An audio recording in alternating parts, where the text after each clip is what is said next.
When big players are brought in for big money on big wages, big things are expected. But unfortunately, things don't always turn out the way that they're planned. So today, I'm going to bring you my 10 flop signings of the season so far. These are the players who haven't quite lived up to the billing just yet from all over Europe. Starting off with our first name on the list, and things have not been smooth for the £31 million signing at Real Madrid. It's kind of hard to feel sorry for him, to be honest, because Thibault Courtois came back from the World Cup, forced to move through from Chelsea to the arch rivals of the club where he won the Liga back in 2014. After signing for Real Madrid and taking over Keylor Navas' spot as the #1 goalkeeper at the Bernabeu, he then went on a horrendous run of form which saw him cost his team 6 points, including a dreadful performance in their 2-0 loss to Levante. Things haven't really picked up since, and even though he has been in the team in recent weeks, such is the form in the cup games of Keylor Navas that he's actually in contention to take back his #1 jersey.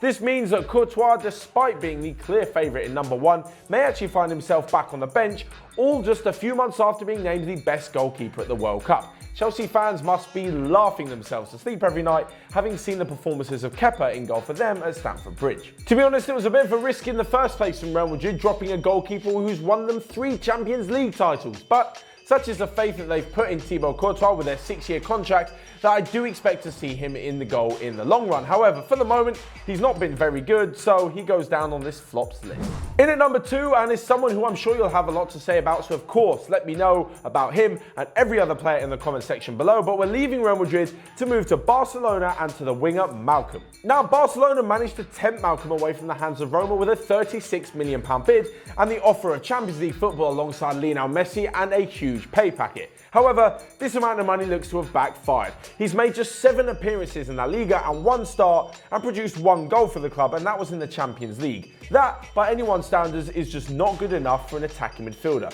Now, don't get me wrong, I know that he's behind the likes of Suarez, Messi and Dembele in the pecking order, but he just needs to be doing more to get into the team in the first place. Even though he has been hampered by a few fitness concerns, it's been said that he isn't trying his hardest in training and definitely isn't impressing the bosses. And even though 36 million isn't a lot by today's standards, it's still a hell of a lot of money to shell out for pretty much no return. A move to China has reportedly been on the cards, as well as a move to the Premier League in January, but if he really wants to be seen as one of the world's best attacking midfielders, he needs to knuckle down and turn around the kind of form which has seen him sitting on the bench a lot more often than not for the first half of this season. In at #3, and it's someone who, after signing for 20 million in the summer, would have hoped that his days of fighting relegation were behind him.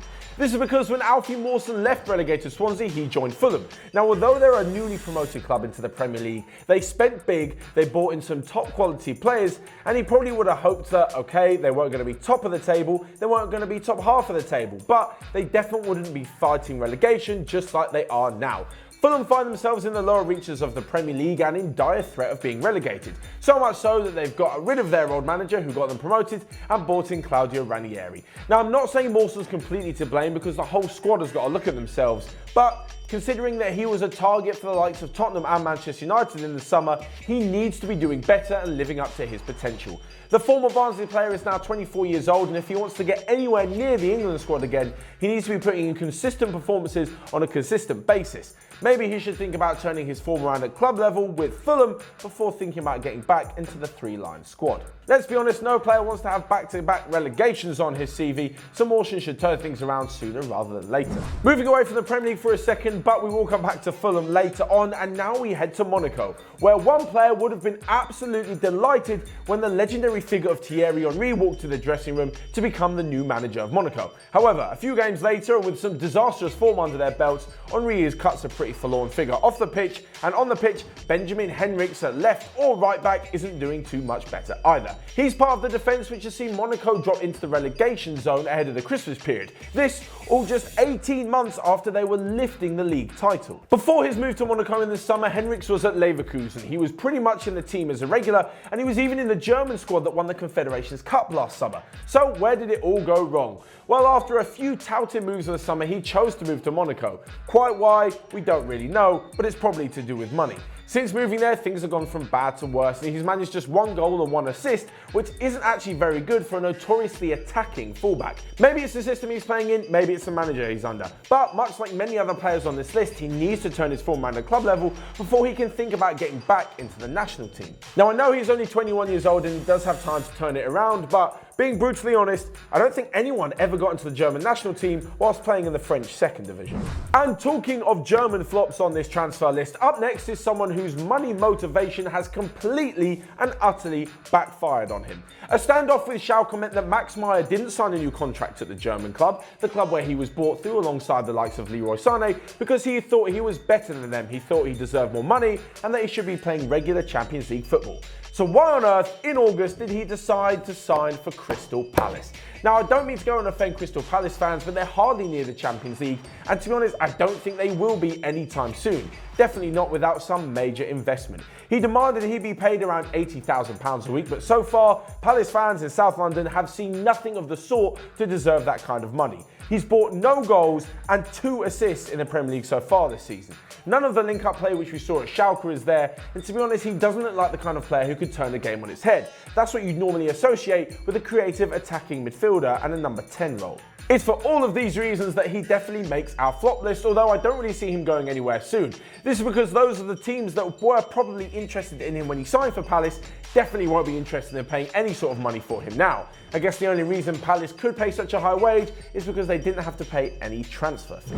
So we've reached the halfway point of the video, and make sure you stick around to hear just who we've got on the failings list coming up. There's a pretty big name in there, and it's going to annoy a lot of Manchester United fans. I'm just going to say it outright. You're probably going to be annoyed by the end of the video, but it's not without its truths behind it. But back to number 6 on this list, and I'm sorry Fulham fans, yet again, it is another one of your players. Although it could have been quite a few, so I'm going to stop at the second one.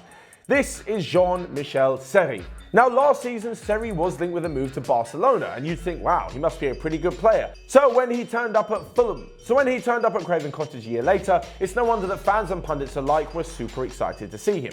However, when a player goes from being touted to Barcelona to ending up at Fulham, no offence, you often think maybe Barcelona saw something in him that they didn't really like. And it's probably what Fulham fans are seeing week in, week out. Statistically speaking, he's actually the midfielder with the 7th best passing rate in the whole of the Premier League, which isn't too bad for someone who's just come to the division.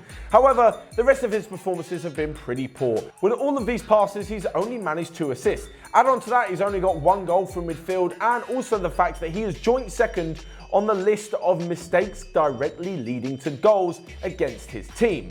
This means that, to be honest, Seri hasn't had a great start to life at Craven Cottage. Now, much like with Alfie Mawson, again, it's not directly Seri's fault, but he hasn't exactly been a shining light in their team. Along with Andre Frank Anguissa, Ryan Fredericks, Luciano Vietto, Fulham have had a whole host of players who just haven't stepped up to the mark. But I don't want to spend a whole video just completely ripping them apart, so we'll leave it at that. The 2 players who haven't been so good at Fulham this season. Seri definitely goes on this failings list, and Fulham fans will be expecting more from him if they're to get out of their relegation dogfight. Now, next up on this list is a big name and the biggest transfer fee so far, coming in at around £65 million. When you transfer for that much money, big things are expected, as we've mentioned before. And I'm not saying that Thomas Lemar at Atletico Madrid is a bad player, he just needs to prove it. The best players give the best results week in, week out. He's quick, he's agile, he's got fantastic dribbling, but his end product just is not there. With just 2 goals and 1 assist all season, Diego Simeone will be expecting a lot more from him. His average crossing per game comes in at 0.9, that's less than a cross a game. And in terms of his average pass completion, well, he comes in as the 154th best average pass completer in La Liga. Now, of course, that stat is pretty out there and pretty ridiculous. However, Thomas Lemar desperately needs to turn it around. Having said that though, he may not have been the best signing in La Liga, but let's not forget that Luka Modric was voted the worst La Liga signing when he joined Real Madrid back in 2012, and he's just picked up a Ballon d'Or award. If Thomas Lemar gets anything close to that kind of career, I'm sure Diego Simeone and the rest of the Atletico Madrid fans will be celebrating the day that they signed him from Monaco. Now, next up is one that I want to hear from a lot of Middlesbrough and Wolves fans. Now, you're thinking they're probably quite obscure to be involved in this list. However, when you pay $18 million for a former Barcelona youth product Adama Traore, you're probably expecting big things.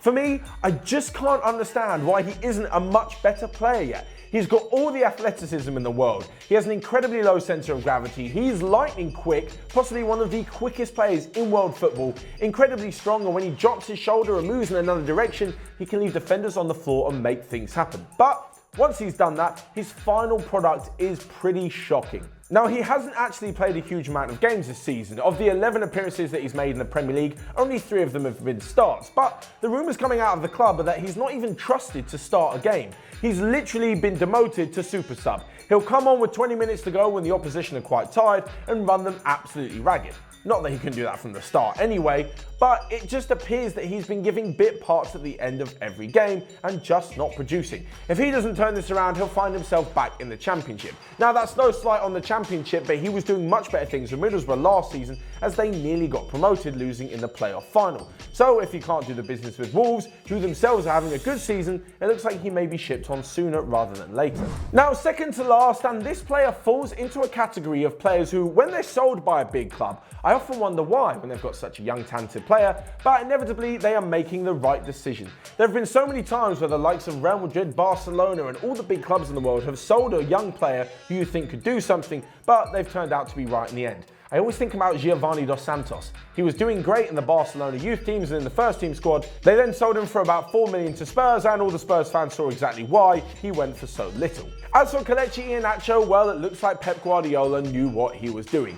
Had he kept Iheanacho, he would have come off the bench at the end of every game. He probably would have popped up with a goal now and then, but he wouldn't have been pushing Sergio Aguero the way that Gabriel Jesus is. When a younger, more talented player comes in, he obviously sees that there was no need for Iheanacho. So you don't have to wonder why Manchester City bit off Leicester's hand when they offered 25 million for the Nigerian striker. Since moving to the King Power Stadium, Iheanacho has 1 goal, which is terrible by any striker's standards. But what I don't understand is manager Claude Puel has come out and said that he's not getting the right service for him to find the back of the net. But yet, this is the same service that has seen Jamie Vardy score 5 goals and James Maddison, an attacking midfielder, make the step up from the Championship and still score 5 goals as well. So why are they getting the service but Iheanacho is not? For me, it looks like Kelechi Iheanacho needs to look in the mirror and turn his form around if he's not to end up lower and lower down the leagues after being quite somewhat of a prodigy at Manchester City.